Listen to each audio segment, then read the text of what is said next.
Restrictive covenants, known nowadays in employment contracts as noncompete agreements, first appeared in 15th-century England, but were considered invalid restraints of trade.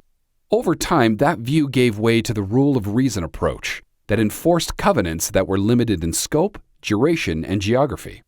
In Valley Medical Specialists v. Farber, the Arizona Supreme Court considered the validity of non-compete agreements in physician employment agreements.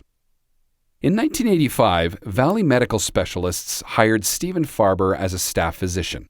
In 1991, Farber became a shareholder in the practice, and he and his partners signed an employment agreement.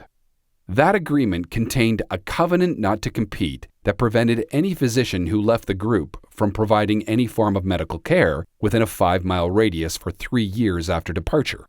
In 1994, Farber left Valley Medical and immediately started to work in an office within the 5-mile radius covered by the covenant.